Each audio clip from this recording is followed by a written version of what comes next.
नमस्कार दोस्तों, मैं अभय त्रिपाठी आप सबका स्वागत करता हूँ एक लर्निंग यूट्यूब चैनल में। कैसे हो आप सब? आशा है कि आप सब स्वस्थ होंगे, वेल एंड गुड होंगे। ठीक है, आप सबसे मैं सबसे पहले क्षमा मांगना चाहता हूँ कि मैं किसी पर्सनल कारण की वजह से आप सबकी क्लास नहीं ले पा रहा था। मैं आप सबसे वादा करता हूँ कि लाइफ में मेरा पहला ब्रेक था जो कि मैंने ब्रेक लिया कि क्लासेस नहीं कंटिन्यू कर पाया। मेरी रेगुलर क्लासेस हो, आप सबसे वादा करता हूँ, आप सबका सहयोग मांगता हूँ। जो भी भाई बहन जो ये वीडियो देख रहे हैं, ठीक है, NIS TSSB जो PRT की तैयारी कर रहे हैं, ठीक है, उनके लिए बहुत बेहद इम्पोर्टेंट हो जाता है। ठीक है, आप मेरे साथ बने रहिए। ठीक है, चीज़ें कुछ होती है नए टीचर से जब आप इंट्रोड्यूस होते हैं, स्टाइल, बिहेवियर, पढ़ाने के मेथड, कई सारी चीज़ें होती हैं जो आपको पसंद नहीं आती हैं। तो मैं आपसे वादा करता हूँ, मैं अपने स्टाइल, स्ट्रेटजी और टीचिंग मेथड में हमेशा आप सबका ध्यान रखूंगा और आप सबके फीडबैक का पालन करूंगा।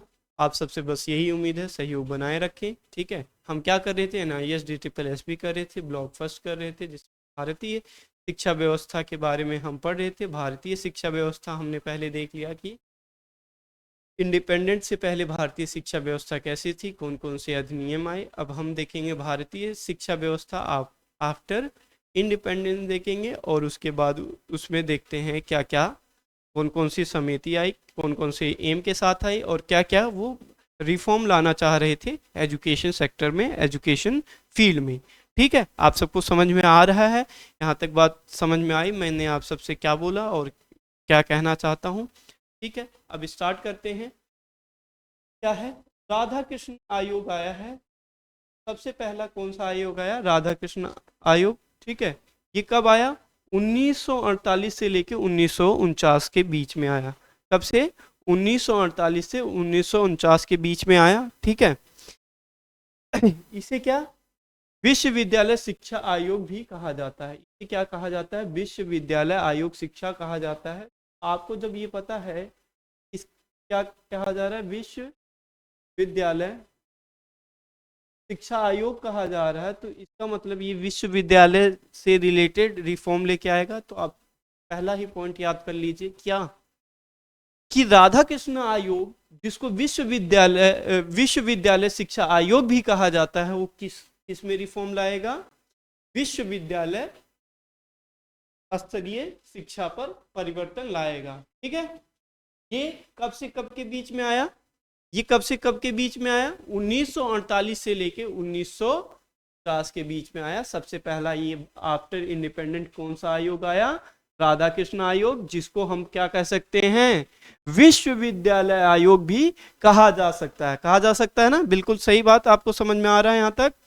अब देखिए, विश्वविद्यालय शिक्षा के लक्ष्यों और उद्देश्यों में परिवर्तन। जैसे कि मैंने आपको अभी बताया कि विश्वविद्यालय शिक्षा आयोग कहा जाता है, तो ये क्या कहा? विश्वविद्यालय शिक्षा के लक्ष्यों और उद्देश्यों में परिवर्तन, कि उसके लक्ष्य बदल दिए गए, हमें बच्चे को पढ़ाना कैसे है, ठीक है, और किस एम के साथ पढ़ाना है। ठीक है, और इसी में विश्वविद्यालय आयोग अनुदान आयोग की संस्थापना हुई, जिसको क्या बोलते हैं? UGC, university grant commission. University grant commission का क्या काम होता है? इसका काम होता है यूनिवर्सिटी जो आपके कॉलेज हैं उनको उनको रूल एंड रेगुलेशन को देखता है। ये जैसे हमारा क्या है, सभी स्कूलों का क्या है, सभी CBSE स्कूलों का कौन देखता है? CBSE जैसे हैंडल करता है, ऐसे सभी यूनिवर्सिटी का कौन हैंडल करता है? UGC करता है। ठीक है, यूनिवर्सिटी ग्रांट कमीशन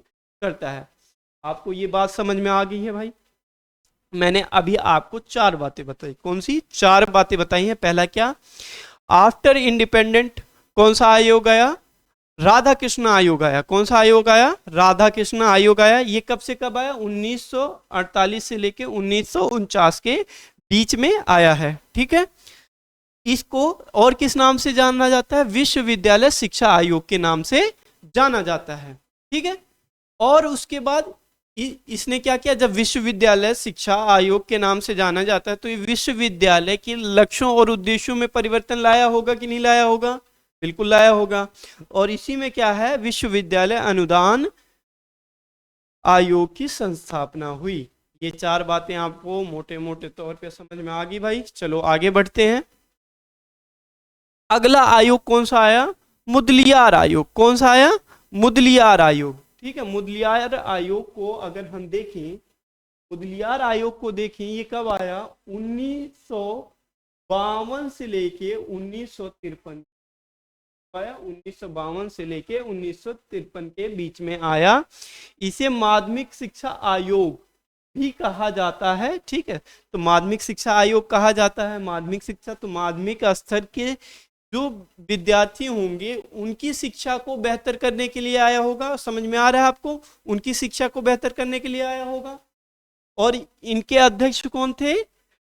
लक्ष्मण स्वामी मुदलियार थे। कौन थे? लक्ष्मण स्वामी मुदलियार थे। डॉक्टर ए लक्ष्मण स्वामी मुदलियार थे। कौन थे? डॉक्टर ए लक्ष्मण स्वामी मुदलियार थे। सॉरी, कई बार जबान अटक जाती है। ठीक है, सबके साथ ऐसा होता है। ठीक है, माध्यमिक शिक्षा की जांच करना, इस आयोग का क्या काम था? माध्यमिक शिक्षा की जांच करना। देखो, हम किसी चीज की जांच कर रहे हैं, किसी हमारी लाइफ में क्या चल रहा है, या किसी आयोग में, किसी ऑर्गेनाइजेशन में क्या चल रहा है, तो उसका उद्देश्य क्या होता है? जांच करने का उद्देश्य होता है कि हमारी कमियां कहाँ कहाँ हैं, उस पर हम काम करें। ठीक है, अब इसने क्या किया? दो प्रकार के संस्थान की रिकमेंडेशन दी कि प्राथमिक शिक्षण ये है परीक्षण। ठीक है, परीक्षण संस्थान जो 12वीं के बाद हो, जैसे आपकी डीएड, जेबीटी, डीएलएड ये होता है, ये 2 साल का हो। ठीक है, फिर माध्यमिक शिक्षण प्रशिक्षण संस्थान, जो शिक्षण प्रशिक्षण संस्थान है वो कितने स्नातक के लिए हो, ग्रेजुएशन वालों के लिए हो, कितने? 1 साल के लिए, लेकिन तो बाद में इसको बढ़ा के 2 साल का कर दिया गया। कितने साल का कर दिया गया?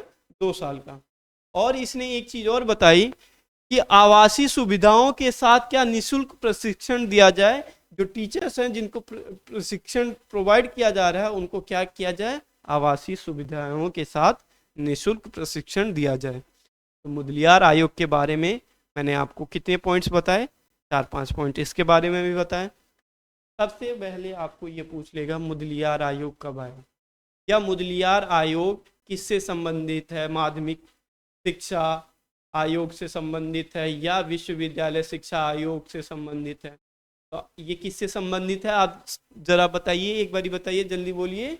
ये माध्यमिक शिक्षा से संबंधित है, तो माध्यमिक शिक्षा आयोग कहा जाता है इसको। ठीक है, और मुदलियार आयोग आपसे डायरेक्ट पूछ ले, मुदलियार आयोग, तो मुदलियार ये किसने दिया? लक्ष्मण स्वामी मुदलियार ने दिया। ठीक है, अगर नहीं आपको याद है तो देखो, पूरा नाम तो देगा, मुदलियार देगा, तो ये माँ से माध्यमिक, माँ से माध्यमिक।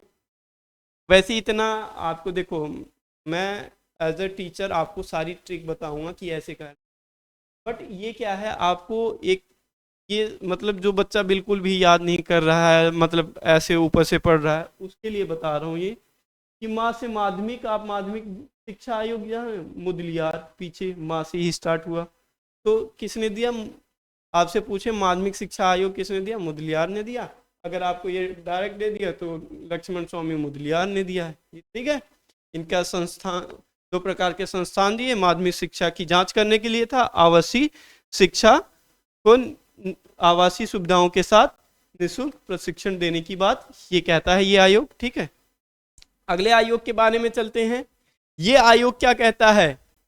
ये आयोग आपका क्या है? ये महिला शिक्षा पर राष्ट्रीय समिति, महिला शिक्षा पर पहली राष्ट्रीय समिति अगर आफ्टर इंडिपेंडेंट आपसे पूछे तो क्या है? यही है। कब आया था? 1958 में। ठीक है, इसकी अध्यक्ष कौन थी? दुर्गाबाई देशमुख।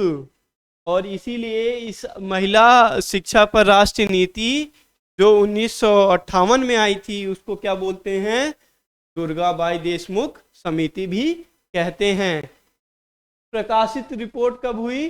ये हुई है 1959 में। कब हुई है? 1959 में हुई है। ठीक है भाई, इसने क्या कहा? सह शिक्षा मध्य विद्यालय चरण हो, मध्य विद्यालय चरण हो, ठीक है, 6 to 8 हो जाए, स्कूल भी हो, और पृथक संस्थान हो, लड़के और लड़कियों के पढ़ने के लिए भी अलग अलग संस्थान हो, ठीक है, उच्च विद्यालय स्तर भी हो, ठीक है, लड़कियों के अनुकूल विविध पाठ्यक्रम हो, जो लड़कियों को अनुकूल हो और उससे रिलेटेड विविध पाठ्यक्रम हो, ठीक है, महिला शिक्षकों का प्रशिक्षण और रोजगार, महिला शिक्षक जो हैं, जो महिला शिक्षक हैं, शिक्षकों का प्रशिक्षण अच्छे से हो, ट्रेनिंग अच्छे से हो, और उनको रोजगार में भी क्या दिया जाए, क्या दिया जाए, प्राथमिकता दी जाए, ठीक है।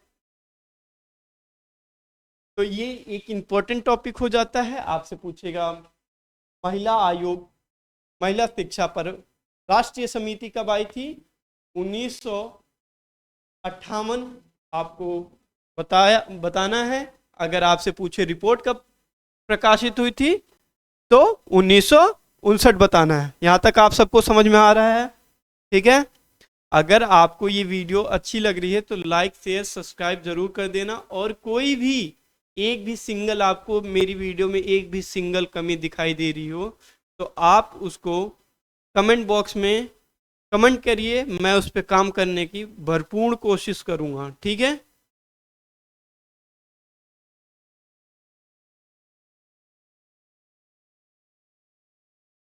ठीक है, 1 मिनट, इसमें क्या हुआ, पीपी आई नहीं, एक अभी डाउनलोड कर लेता हूँ। 1 मिनट भाई, 1 मिनट टाइम दीजिए मुझे। यस, PDF सब क्या, सिम सिम हो गया, सिम सिम खुल गया।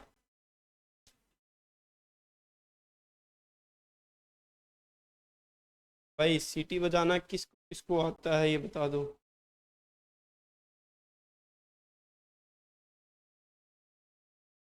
यही है।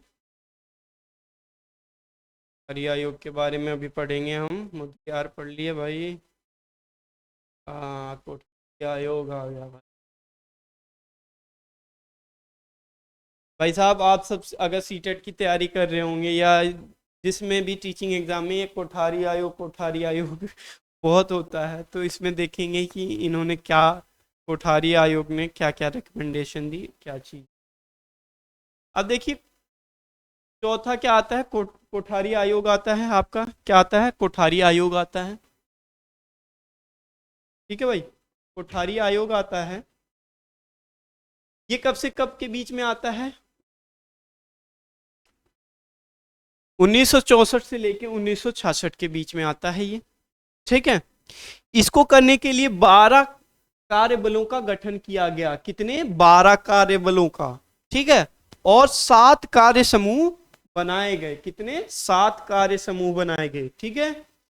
विज्ञान एक बुनियादी घटक है, इसी शिक्षा आयोग के द्वारा, इसी समिति के द्वारा कहा गया। और SUPW, socially useful productive work, को प्रारंभ किया गया कि जो चीजें हो, जो पढ़ के बच्चा निकले, वो क्या हो, सोशली यूजफुल हो, ठीक है। और क्या है, व्यवसायिक शिक्षा पर जोर दिया गया कि बच्चे सीखें और बिजनेस करें, व्यवसायिक वोकेशनल एजुकेशन उनको प्रोवाइड किया जाए। तो अब देख रहे, वोकेशनल एजुकेशन की बात कब की जा रही है, 1964 से 1966 के आयोग में की जा रही है, बट ये चीज अभी तक अचीव नहीं हो चुकी पाई है। एजुकेशन सेक्टर में देखा जाए तो आज की डेट में क्या है, कोई भी बच्चा अपना व्यवसायिक शिक्षक की तरह शिक्षा जो प्रोवाइड की जानी चाहिए, जिससे बच्चा ये सीखे कि हमें सिर्फ नौकर नहीं बनना है, हमें नौकरी देने वाला बनना है, ठीक है, या हमें और भी चीजें हैं, और भी आयाम है, जिससे हम क्या, सोसाइटी को कुछ अच्छा प्रोवाइड कर सकते हैं, ठीक है। नेक्स्ट पे चलते हैं।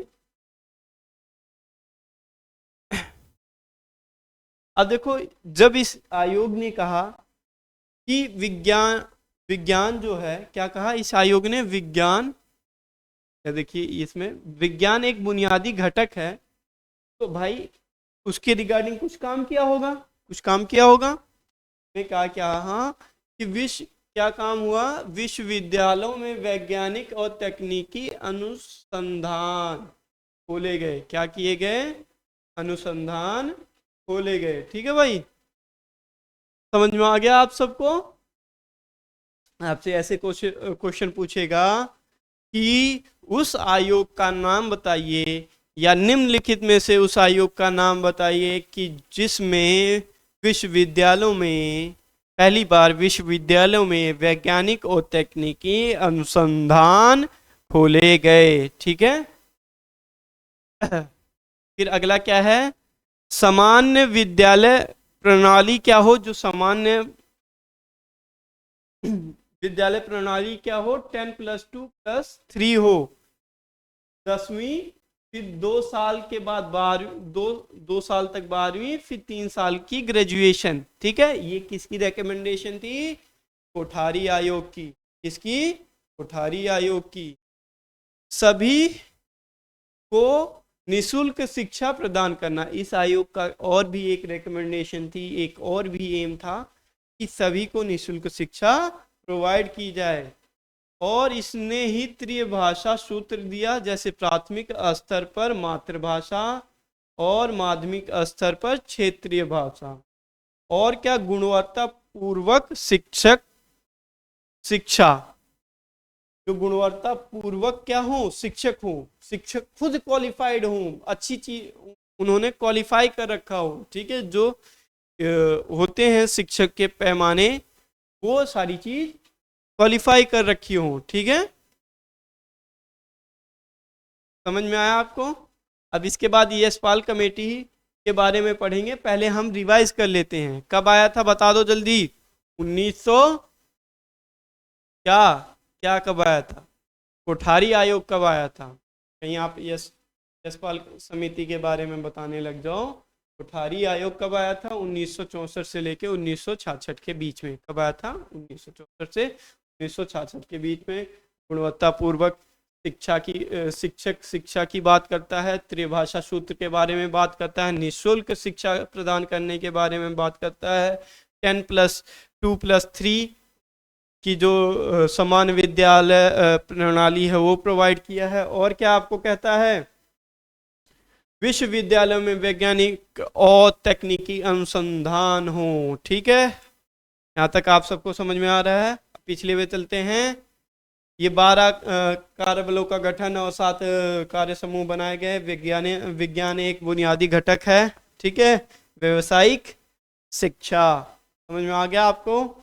जो भी चीजें आपको पढ़ाई जाए आप एक बारी अच्छे से समझो और आंख बंद करके उसको बोलने की कोशिश। ठीक है, और देखिए कि आप कितना ज़्यादा याद कर पाए हैं और कितना भूले हैं, उसको दोबारा याद करने की कोशिश करिए और पढ़िए दोबारा। ठीक है, ये यशपाल समिति 1992। ठीक है, बिना बोझ के सीखना, क्या कहता है ये, बिना बोझ के सीखना। यशपाल और कोठारी आयोग के बारे में आपने कई बारी सुना होगा। ठीक है, तो आप इसको थोड़ा सा इसको देखिए, आपको काफ़ी सारी चीज़ें क्लियर होंगी। और मैं इन दोनों समिति पे एक बढ़िया सी वीडियो लेके आऊँगा जिसमें डिटेल में आपको एक्सप्लेन करूँगा, और साथ में उसी वीडियो में ही ख़त्म कर दूँगा उस चीज़ को, कि आपको वो चीज़ कभी डाउट हो ही ना कि यशपाल समिति ने क्या रिकमेंडेशन दी है और कोठारी आयोग ने क्या रिकमेंडेशन दी है, और क्या क्या शिक्षा के क्षेत्र में ये परिवर्तन करना चाहते थे, और क्या क्या ये अचीव कर पाए, और क्या क्या ये समिति अचीव नहीं कर पाई है। ठीक है, 0 to हीरो, जैसे गगन सर का है ना 0 to हीरो, वैसे 0 to हीरो इन कॉन्सेप्ट्स के बारे में, इन दोनों समिति के बारे में मैं लेके आऊँगा। ठीक है, देखो, शैक्षणिक बोझ को कम करना, बिना बोझ के शिक्षा, तो शैक्षणिक बोझ को कम करना, शिक्षकों की भागीदारी बढ़ाने के लिए पाठ्य पुस्तकों की तैयारी का विकेंद्रीयकरण, जो पुस्तकें हैं उनको तैयार करने के लिए शिक्षकों का योगदान मांगा गया कि टीचर उसको बनाने में हेल्प करें। तो उससे क्या होगा, शिक्षक की भागीदारी बढ़ेगी और शिक्षक जो कॉन्सेप्ट बच्चों को पढ़ाना चाहते हैं वो चीज बच्चों तक पहुंच पाएगी। ठीक है, बस्ते के बोझ से मुक्त करना था, बच्चों को अलग अलग किताबें खरीदने और उन्हें रोजाना घर तक ले जाने की आवश्यकता नहीं। ठीक है, प्राथमिक, अब देखो भाई, प्राथमिक कक्षाओं के लिए कोई गृह कार्य नहीं, कोई होमवर्क नहीं देना। ठीक है, ये बात भी यशपाल समिति ही कहती है। और क्या कहती है, उच्च और माध्यमिक कक्षाओं के लिए गैर पठनीय, उच्च प्राथमिक और माध्यमिक कक्षाओं के लिए गैर पठनीय। ठीक है, गैर पठनीय होमवर्क देना है, पाठ से रिलेटेड नहीं होना चाहिए। ठीक है, और फिर उसके बाद ये क्या कह रहा है, पाठ्य पुस्तकें रोटेशन हो, नियमित हो, ठीक है, अवतरण हो के आधार पर उपलब्ध हो, कि रोटेशन होती रहे, पाठ्य पुस्तकें बदलती रहें और इतनी ना बदलें कि इस सेमेस्टर कोई बुक लगा दी, अगली सेमेस्टर कोई और बुक लगा दी और मार्केट में वो आसानी से उपलब्ध हो।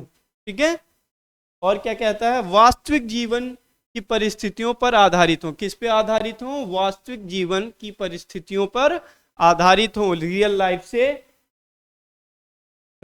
लाइफ एक्सपीरियंस से या रियल लाइफ से ये क्या हो, आधारित हो। क्या, base on real life experience and real life advantage and disadvantage जो भी हैं ये इन्फ्लुएंस हो। ठीक है, तक आपको समझ में आया? ठीक है, आज की क्लास में हम यहाँ तक करेंगे। हमने क्या देखा, सबसे पहले कौन सा, राधा कृष्ण आयोग आया ना भाई।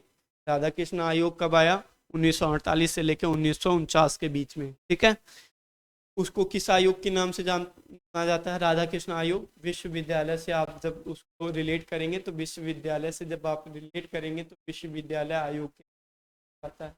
तो विश्वविद्यालय के लक्ष्यों और उद्देश्यों में परिवर्तन करता है, विश्वविद्यालय के लक्ष्यों और उद्देश्यों में परिवर्तन करता है। और विश्वविद्यालय अनुदान संस्थान की संस्थापना हुई। ठीक है, अनुदान आयोग की संस्थापना हुई। ठीक है, विश्वविद्यालय अनुदान आयोग की संस्थापना भी इसी में हुई। समझ में आ गया आपको भाई? फिर उसके बाद क्या आता है, मुदलियार आयोग आता है। कब आता है, 1952 से लेके 1953 के बीच में, 1952 से लेके 1953 के बीच में। ठीक है, वो क्या कहता है आपसे, वो माध्यमिक शिक्षा से आप उसको रिलेट करेंगे तो माध्यमिक शिक्षा आयोग के नाम से जाना जाता है, मुदलियार। डॉक्टर ए लक्ष्मण स्वामी मुदलियार इसके अध्यक्ष थे। ठीक है, दो प्रकार के संस्थान बताए हैं। ठीक है, और क्या बात करता है, आवासीय सुविधा के साथ निशुल्क प्रशिक्षण, निशुल्क ट्रेनिंग की बात करता है। फिर आप चौथे पे आएंगे, महिला शिक्षा पर राष्ट्रीय समिति किसने दी, दुर्गाबाई देशमुख जी ने दी। कब आई थी ये भाई, कब आई थी आपको, ये कब आई थी, दुर्गाबाई देशमुख की समिति ये कब आई थी, एक बार आप देख लीजिए कब आई थी। 53 में ये आई। ये कब आई, ये आई थी आपकी 58 में। ठीक है, 1958 में आई थी। और इस समिति की रिपोर्ट अगर आपसे पूछा जाए कब प्रकाशित हुई थी, 1959 में। ठीक है, और सह शिक्षा के बारे में बात करता है, महिला शिक्षा के बारे में बात करता है, महिला शिक्षकों की प्रशिक्षण और व्यवसायिक रोजगार के बारे में बात की। व्यवसायिक नहीं, रोजगार के बारे में बात की जाती है। फिर हमने कोठारी आयोग के बारे में पढ़ा। कोठारी आयोग कब से कब के बीच में आया? 1964 से लेके 1966 के बीच में आया। ठीक है, 12 कार्य समूह बनाए गए, 12 कार्यबलों का गठन हुआ, जिसमें से 7 कार्य समूह बनाए गए। विज्ञान एक बुनियादी घटक है और सोशली यूजफुल प्रोडक्टिव वर्क हो। ठीक है, और व्यवसायिक शिक्षा पर जोर दिया गया। 10+2+3 की इसी ने रिकमेंडेशन की थी। ठीक है, और उसके बाद आपका क्या है, विश्वविद्यालय में वैज्ञानिक और तकनीकी अनुसंधान खोले गए और निःशुल्क शिक्षा प्रदान करना इसका उद्देश्य था। त्रिय भाषा सूत्र दिया और गुणवत्तापूर्वक शिक्षक और शिक्षा के बारे में ये बात करता है। ठीक है, और उसके बाद यशपाल समिति के बारे में बात करेंगे, 1992 से रिलेटेड है ये। ठीक है, बिना बोझ के शिक्षा। ठीक है, बच्चों के ऊपर बर्डन ना पड़े, तो ये क्या है, शैक्षणिक बोझ को कम करना, शिक्षकों की भागीदारी को बढ़ाना। ठीक है, बच्चे को भारी बैग डेली ले अलग अलग किताबें खरीदनी ना पड़े और रोज घर पे ले आना ले जाना ना पड़े। प्राथमिक कक्षाओं के लिए कोई गृह कार्य नहीं देगा। उच्च प्राथमिक और माध्यमिक कक्षाओं के लिए गैर पाठीय होगा। पाठ्य पुस्तक रोटेशन हो और नियमित हो और अवतरण के आधार पर उपलब्ध हो, वास्तविक जीवन और परिस्थितियों पर आधारित हो। आई होप आप सबको ये सब समझ में आया होगा। Thank you very much watching for this video, और मैं आपसे अगली वीडियो में किसके बारे में मिलूंगा, राष्ट्रीय शिक्षा नीतियों के बारे में हम डिस्कस करेंगे। ठीक है, और एक बेहतरीन क्लास लेके आऊँगा आप सबके लिए कल। तो I hope, thank you very much, आप सबको ये समझ में आया होगा। Thank you very much.